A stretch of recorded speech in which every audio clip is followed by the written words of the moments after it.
iPads and other devices are called tablets because they belong on tables. They are tested 20 centimeters away from that big guy that I showed you before. 20 centimeters away. They are not approved to be held in the laps of little children, although millions of kids are having them now in schools because the people involved in educational technology and those involved in public health research are not talking to one another. Because if they were, they would understand that you're giving children a two-way microwave radiating device, and if you must give them such a device for learning purposes, put it on airplane mode so that it's not sending and receiving signals as it does otherwise. Now, this is some new modeling, again, that we've developed with colleagues in Brazil, and we can share with you how we've done it. We first start out with the MRI and create the model with 1 millimeter voxels, and this is quite a bit of work goes into creating this, and here is what it looks like after a period of 6 minutes. And that's really not as bad as it might look because you see the red area only gets partway through the eye of the adult, right? The one that we're really concerned about is this one with the young child. And this is a 3-year-old brain that we modeled. And you see that by the end of that 6-minute call, the peak radiation, yellow and red, is getting all the way into almost both eyes. And again, this is one call, and it's not going to kill anybody. It may not cause any biological effect whatsoever for 1 call or 2 calls or 3 calls. But the question is, what's the cumulative impact of this kind of exposure? How do we evaluate it? And I want to show you an example of some of the work that we are doing now that I'm releasing here for the first time. And this is a modeled microwave radiation dose of a 6-year-old with greater levels to the frontal and temporal lobes, eyes and cheek. And watch this here.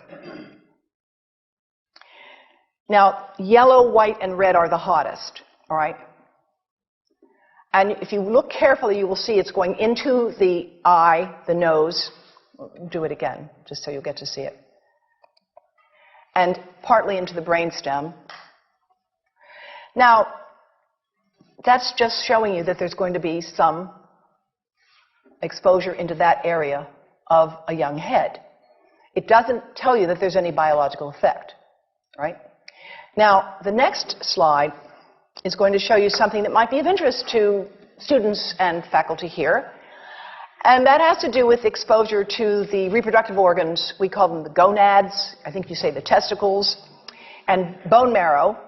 And look here at the radiation as it gets into the groin area. And that's just from having a mobile phone modeled into the pocket. And this, again, is based on a normalized SAR with I think we had a dipole antenna. Now, the breast. The breast is mostly fat, contains a lot of fluid. Things that contain fat and fluid cook faster in the microwave oven.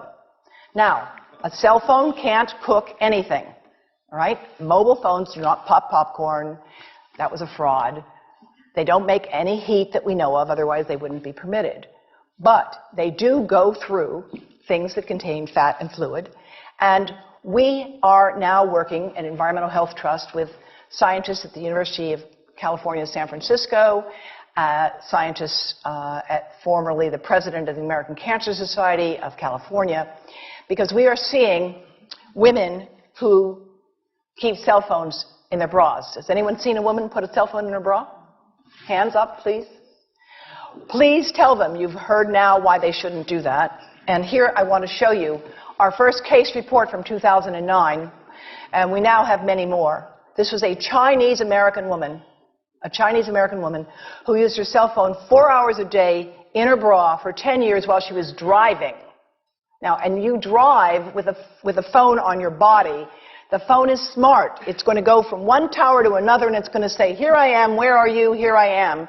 And it's going to be going to max power each time it moves from one cell tower to another.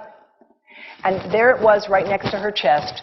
And the tumors that developed right under the antenna of the phone. unusual tumors. But in the meantime, people have a right to know how you can minimize exposure. And again, I think this information is available on our website, will be available on yours. Remember, if you have to give a phone to a child, put it on airplane mode. And think about this. That microwave oven, it works because there's a metal box around the microwave signal, and the signal pings all over the place. Next time you get into an elevator or a train for any length of time, put your phone on airplane mode. Otherwise, that signal is going all over the place, magnifying and coming back. Keep the mobile phone away from you when it's on and you are asleep. Now, it takes a village to do a lot of things.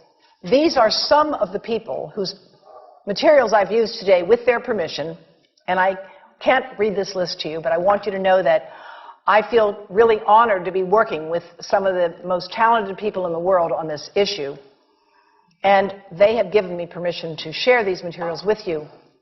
And I leave you with this thought from Albert Einstein. The world is not dangerous because of those who do harm, but because of those who look at it without doing anything. So, thank you.